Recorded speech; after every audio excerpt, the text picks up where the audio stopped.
This week on Vegas Nation Blitz, we discuss the Raiders getting back to work. We hear from linebacker Tanner Muse, and for the first time in months, we get an update from inside Allegiant Stadium.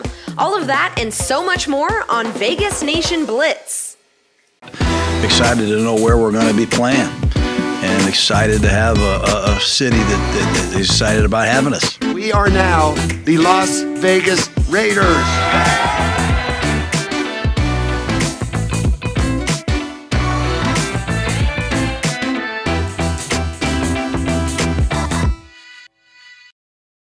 Thank you so much for tuning in for another episode of Vegas Nation Blitz. I'm your host, Cassie Soto. Joining me, as always, is our very own Raiders beat writer for the Las Vegas Review-Journal, Vinny Bonsignore. Vinny, I want to start first with a picture that the Raiders tweeted out on Monday morning of a masked Mike Mayock ready to get back to work. I want to start with one, how big of a deal is this for the organization? And two, was this picture taken at the new Henderson facility?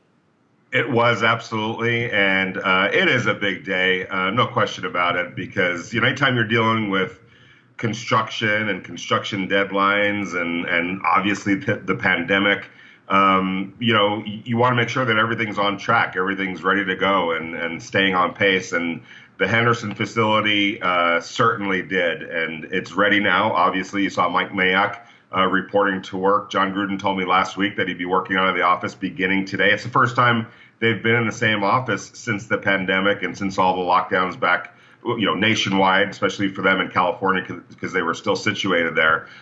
So when you talk to them, it's an exciting time. It's a new chapter, obviously, of their for their franchise, and where they're stepping foot into this brand new state-of-the-art facility are days that they're going to remember. Well, it'll be great once we see some players in there as well, Vinny. But speaking of the players, you recently wrote an article for the Las Vegas Review-Journal, sort of giving us a projection of what that 53-man roster could look like. And I want to start with, when you were writing this article, where did you see possibly the most position battles pop up for this group? Well, I think cornerback, at the tail end of the cornerback population has some battles going on. Wide receiver, obviously, the question is, are they going to keep 6 or 5, or how many do they keep? And if it's 5, then you're probably looking at a Nelson Aguilar, Zay Jones battle for that last spot. I had 6 wide receivers. I feel the talent justifies that many players. Looking at quarterback, do they keep 3 quarterbacks again this year? I went with 2, Marcus Mariota and Derek Carr, obviously. And I feel like the addition of Lynn Bowden Jr., who played quarterback in college last year, if something were to happen to Derek Carr, obviously they'd go sign somebody else. But if you're talking about an in-game situation where both guys, went down, doesn't happen often, but it could happen. Lynn Bowden Jr. is a guy that she could probably feel comfortable taking some snaps to play out the rest of the game, and then obviously you readdress the situation after that. Well, I wouldn't put anything past the year of 2020, so crazy things could happen here, Vinny. And final one for you when writing this article as well. Where did you see any weak points you think that this team still has that might concern Mike Mayock there? Well, I give Mike Mayock a lot of credit and John Gruden a lot of credit. They've really went to work on this roster, and it's a pretty good roster. There were tough cuts, no question about it. But if you were to ask me which position I think probably needs to be reevaluated or guys need to really step up, I would say the interior defensive line. Yes, they went out and signed Malik Collins. I have him as a starter, no question about that. But then you're talking about Maurice Hurst, P.J. Hall, guys like that, Hankins. These guys need to step up. The Raiders invested in them. They haven't quite produced, I don't think, the way the Raiders would have hoped. So it's time. The stopwatch is on. All right, Vinny. Well, thank you so much for that update. We look forward to hearing from you next week. Thanks again. All right, Cassie, have a great day. Joining us now is Adrian Iadarko, our very own social media manager for the Las Vegas Review-Journal. Adrian, we of course know that the Raiders have been called Clemson West because of how many Tigers these guys have on this team, but Clemson isn't the only South Carolina school they're pulling from, isn't that right? Yeah, so, a lot of talk about the Clemson Tigers on the roster, and rightfully so, some really good players. But there's also some South Carolina Gamecocks on the team as well, and Brian Edwards and corner Kashawn Nixon. So the Raiders posted a really cool kind of throwback video of these guys going at it in one-on-one drills in South Carolina. And I just love their competitive spirit and fire in these drills. And they're even still going at it in the comments. Brian Edwards said, "Where are my highlights at?" And Keshawn Nixon replied, "You ain't got none." So I just love these guys going at it and having that fun competitive spirit, and I'm sure they're going to bring that to the Raiders practices. Hopefully that'll be fun to see if and when we do get a chance to see that, Adrian. Well, also on the Raiders social media, Raiders families did something pretty special over the holiday weekend and shouted out the special men of their lives. What can you tell us about that? Yeah, the Raiders put together a really nice video for the players and coaches featuring some of the families. They had a message from the Carr family, the Witten family, and even Harley, Jonathan Abrams' cute little daughter. We wanted to wish all of you dads out there Happy Father's Day. Happy Father's Day, Derek. We love you. We are so thankful for everything you do for our family. Happy Father's Day. Go Raiders. Yay! Happy Father's Day. So happy belated Father's Day to the Raiders, Raider Nation, and all the great dads out there. Well, like you said it there, happy Father's Day to all the Vegas Nation dads out there. Adrian, thank you so much. All right, well, be sure to stick with us after the break because I will be joined by the 100th overall pick of the 2020 draft class. That's Raiders linebacker Tanner Muse. Stay with us.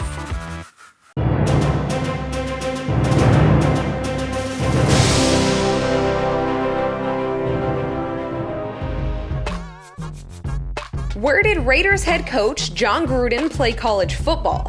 Was it A, Akron, B, Bowling Green, C, Dayton, or D, Toledo? Stay tuned for the answer. Hey there, everyone. Cassie Soto for Vegas Nation Blitz here. Well, this guy called himself a special teams war daddy the day he was drafted by the Las Vegas Raiders, and he joins me now, none other than the Raiders linebacker himself, Tanner Muse. Tanner, I appreciate you taking some time. Yeah, no problem. Happy to be here. Well, Tanner, I know we talked the day after you were drafted and emotions were probably still very high. So has it settled in now that you are, in fact, a Las Vegas Raider? And I mean, heck, you even have a number now. You'll be rocking 55 this season. Yeah, it hasn't really settled in for me. I just haven't been able to get around my teammates and the coaches' staff and really haven't been able to do what normal rookies get to do with the OTAs and rookie training, rookie mini camp. So it still hasn't set in, and but I'm super excited about getting to Vegas and getting around my teammates and getting this thing rolling. Yeah, well, of course, you have been doing those virtual meetings. What has that been like for you? Have you been able to sort of connect with your teammates? I know, obviously, in person is the best way to do that, but what has this process been like for you so far? It's been good. It's been a little stressful because I'm a guy that likes to know everything. So I like to know what's going on around me on the field, and not being able to get that experience on the field through OTAs or rookie mini camp, it's been hard on me because I'm a perfectionist, so I like to have everything right. And then when I get answers wrong on these Zoom meetings or whatever, it really just takes the life out of me sometimes. I just kind of stress myself out. But it's been good getting to know the guys through Zoom meetings as much as I can, and really just trying to just continue taking steps forward. Is there any one of your teammates who tries to make these Zoom meetings a little more interesting? Is there somebody that's maybe a joker on the team that you've gotten to learn about? It's really been Coach Bisaccia, the special teams coach. He's been he'll wear like his tank tops, Superman shirt. He's really a funny guy. But most guys just kind of like listen to him and just laugh. And Coach Gruden does a great job just keeping the energy. But yeah, it's just that the coaching staff have been doing a great job keeping us involved. Well, it is no secret, Tanner, that the Raiders have not been at the top of those statistical leaderboards when it comes to defense these past few seasons. So after having these Zoom meetings, watching film, and speaking with your coaches, what's the plan look like for you to come in here, hopefully turn this ship around and to say shut down a guy like Patrick Mahomes and prevent him from putting 40 points up on your team? Yeah, I mean, it's a tall task, but we brought in a lot of good guys, a lot of free agents as well. So the big thing for us, I think, is just getting that cohesion together because we have so many different guys that did play on the team last year, being able to just have these leaders and be able to follow them all the way through. But it just comes with time and chemistry, and that you only get that on the field. So it's going to be very difficult for us, but I think we're doing a great job of getting as many guys as we can right now in Vegas and working out on our own. So I feel like the sky's the limit for this team. You mentioned those free agents, Corey Littleton, Nick Kwiatkowski. What have you learned from these guys so far? Again, we know it's just all virtual, but do you feel like you've really just been able to get to know them and maybe watching the previous film from them, learn their style of play and how you guys can mesh once you do step on the field? Yeah, you can really tell the professionals are really about their business. I mean, this is their 5th, 6th year in the league, and just they know the ins and outs. So it's my job just to follow them and observe and learn the best of my abilities, because they've obviously made it. They're in their second contract. They've been wanted from other teams of to be able to perfect their craft. So it's going to be really for me just to follow in line and learn as much as I can, as fast as I can. Yeah, well, you mentioned it just a few moments ago that some of your teammates are here already locally. They've been practicing in Henderson together, throwing the ball around. Have you been able to meet any of your teammates there? There's a few Clemson guys, so I'm sure there's some guys back home. Have you been able to meet with them and do anything on the field? No. So I've been working out here in Clemson with Hunter. He's been in and out, and he brought Nate Peterman down, so I met him. When I went down there to visit, looking for places to live, I met a few at the gym training, but I haven't been able to get on the field. So that's been it's been hindering me a little bit, just because I'm not getting that experience with the guys. But as soon as I can get this place to live, I'm going to be out there as soon as I can. Yeah, and when you do come to Vegas, I know I asked you the first time we spoke, what are you most looking forward to get out here? Obviously, you have to acclimate to the heat a little bit. You'll get there, don't you worry. But what are you most looking forward to when you get here?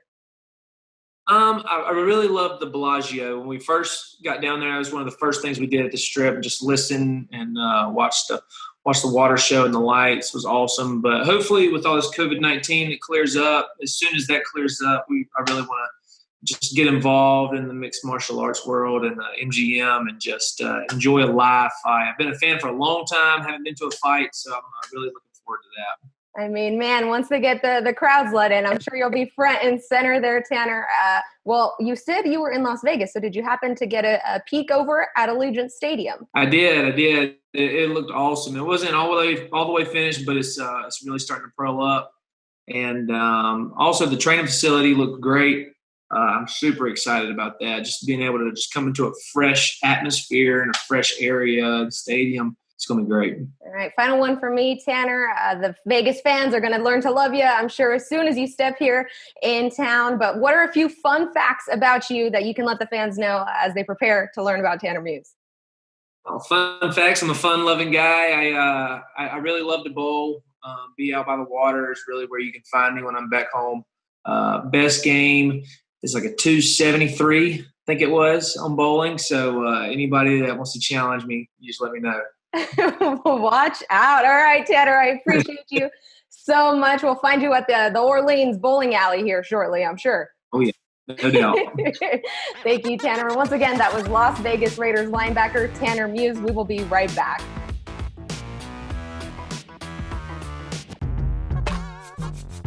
The answer is C, Dayton. Gruden spent 3 seasons with the Flyers as a backup quarterback. Welcome back to Vegas Nation Blitz, everyone. It's your host here, Heidi Fang, and I'm joined with our NFL writer, Adam Hill. You're going to talk a little bit with us today about what is happening with Colin Kaepernick and the probability that he plays in the NFL in 2020. Now, do you see that there is maybe a possible destination or a team really willing to work out Colin Kaepernick in the coming training camps? Well, we know that the Chargers have said that he is on their list. Anthony Lynn has been kind of vocal about that, saying he deserves a chance. We want to see where he's at. We want to see him work out. And the Chargers are in a spot where they have Tyrod Taylor as the guy that's going to be the starter, I think, as long as they're in the playoff run. Justin Herbert, a first-round draft pick. I don't know if he necessarily fits in that mold. It's also what he wants. Like, does he want to go to a place where he can challenge to be a starter? I don't think that's very realistic. But you can find a place where there's an established starter with no real backup, where you do have a chance to at least be that solid backup and a guy that has a chance to go in there if there's an injury or something like that. So I think he's going to be looking around at some of his opportunities. Teams are going to be talking to him. But the important thing is teams are open to it. If a team believes he has a chance to compete and to be a big part of the team, then I think that that kind of deal can happen, and I think it would be good for the league and for the fans to see that happen. But there's a lot of questions left to be told about how ready he is to actually play football right now after so long away. Mark Davis had made some comments saying that he would be okay if the Raiders had worked out Colin Kaepernick, if they were interested in bringing him on board. What did you make of Mark Davis' statement? Well, Mark Davis has been, he's been very awakened, I think, by a lot of this. And I think, what he has said throughout this process has been very fascinating. He's kind of admitted, like, hey, I was on the wrong side of a lot of this. So I'm not sure how much of that is just really easy now, right, to come out and say, hey, I supported Colin Kaepernick. I said our team was open to doing it. It's easy now. There's really not much pushback on that opinion now like there would have been a couple years ago. So, very, very good on him. I think a lot of the stuff he said has been very good. But the proof will be in the pudding. If somebody actually does reach out and sign him, it's easy to say, hey, we're open to it. What team goes out and actually does it? And I don't think it makes sense for the Raiders anyway. I think the way the quarterback room is set up doesn't make a whole lot of sense in Las Vegas, but a lot of possibilities out there. All right. There you have it from Adam Hill. Colin Kaepernick may not be a Raider, but maybe we do see him play in 2020. So keep up with all of our latest on VegasNation.com. For Adam Hill, I'm Heidi Fang. Stay tuned as we look now into John Gruden's first coaching stint with the Raiders in this moment in history. In This Week in Raiders history, we look back at John Gruden's first coaching stint with the franchise. When John Gruden was hired to be the head coach in 1998, he was just 34 years old. John Gruden started his professional coaching football career in San Francisco under Mike Holmgren. By 1997, John Gruden had caught the eye of Al Davis, and he was signed on to be the Raiders head coach. In 1998, John Gruden became the third head coach for the team since it had returned to Oakland in 1995. In his first two seasons, Gruden posted records of 8-8, but in his third season, he claimed the top spot in the AFC West, taking the Raiders to the playoffs for the first time since 1990 with a 12-4 record. Not only would the Raiders win the AFC West, but they would also head all the way to the AFC Championship game. In the divisional round, the Raiders blanked the Miami Dolphins 27-0. They went on to face the Baltimore Ravens in the AFC Championship game. Neither team scored in the first quarter, and Rich Gannon was sacked twice and intercepted once in the first. In the second quarter, the Ravens' Shannon Sharp snuck away from the Raiders on a short pass and went 90-plus yards into the end zone for the game's first score. On the ensuing drive by the Raiders, Gannon was sacked again, this time by 342-pound Tony Siragusa. His backup, Bobby Hoyen, came into the game and threw an interception on his first pass attempt. Though Gannon returned, he was unable to produce a touchdown score. The team's only score in the game came from Sebastian Janikowski, a 24-yard field goal. The Ravens won 16-3 and went on to become the Super Bowl champions that year. In the Raiders' next season, they again claimed the AFC West top spot and then played the New England Patriots in the AFC Divisional Playoff game. This game is commonly referred to as the Tuck Rule game and was one of the more controversial playoff games in modern NFL history. The Raiders were leading 13-10 at the 150 mark of the fourth quarter. With 1 minute and 43 seconds remaining in the game, a blitzing Charles Woodson came in, hit Tom Brady, and appeared to force a fumble that was recovered by the Raiders. After further review, it was deemed an incomplete pass. The Pats went on to kick a field goal to tie the game and then kicked their game-winning field goal in overtime to defeat the Raiders. The Pats went on to win the Super Bowl. In the aftermath, John Gruden was traded to the Buccaneers in 2002 and went on to win Super Bowl 37 that season against the Raiders. But that's a story for another time. That'll do it for this episode of Raiders History. We'll be back next week. The Road Ahead, sponsored by Capriotti's, now slicing extraordinary. Welcome back to Vegas Nation Blitz. For months, we have seen the construction of the exterior of Allegiant Stadium, but it's been pretty hush-hush as to what's been going on the interior of that building. Well, we are recently seeing some pictures coming from inside of Allegiant Stadium, and it is really something. So for more on that, let's go ahead and bring in Allegiant Stadium insider Mick Akers, who is on scene for us. Mick, can you give us the latest of what's been going on inside of that building behind you there? Yeah, so, it looks like inside's coming along just as nice as it is outside. A lot of the finishing touches going on. You see some of the lighting, some of the architectural touches inside, a lot of modern looks, a lot of black, silver, and white, obviously going with the Raiders theme. Some of the suite areas, they have some nice marble flooring. A lot of people were kind of pointing that out, how, that's a very Vegas upscale look. So people that get to go in that area, some of the club areas are going to have some of that upgraded, flooring there. Some of the, escalators, they're all finished up. They have a nice thin border on them instead of just like the regular looking one at the mall or something. They have they're on a little distinct touch as well. Adding just nice little touch to the Allegiant Stadium as well. Some of the video boards are shown; they're being tested out. Some of the video strips the ribbons that go around the entire stadium. The Al Davis torch obviously is coming along nicely. The whole torch itself is done. So now they're just working on the concourse where the club's going to have a 55,000 square foot club around that and a bar surrounding the torch. That looks like it's underway now. So, it's a lot of stuff to unpack from these photos. But, obviously it just looks like everything's forging ahead towards that July 31st completion date. Well, as far as outside of the stadium goes, Mick, you're there right now. I'm sure you've probably seen crews now starting to work on laying down those legacy bricks for the Raiders Foundation. What do we know about that process? Yeah, so that began last week. They started laying those initial bricks down. They said they've done thousands of orders. They have thousands of more lined up, so they'll start installing those next summer. So they're, doing the initial orders. People have, their names or some special message engraved on those. So they started doing those on their north end, just in front of what's going to be the Raider image. So they call it the Legacy Brick Plaza. So, nice little touch when you're walking in. It's used as the main entrance. So, anyone's going to be walking from the strip, and thousands of people are going to walk right into those.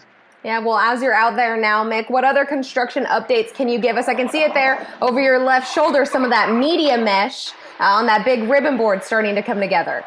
Yeah, that had a nice little strip that goes top to bottom, and now they're working on the second section, so it looks like they're pushing ahead on that pretty well. That's supposed to be done sometime next month. They've done some more paving. You can see behind me as well. This parking lot's a new paved parking lot here, so we pretty much only have just a small amount of paving to do on the about the northwest side over here.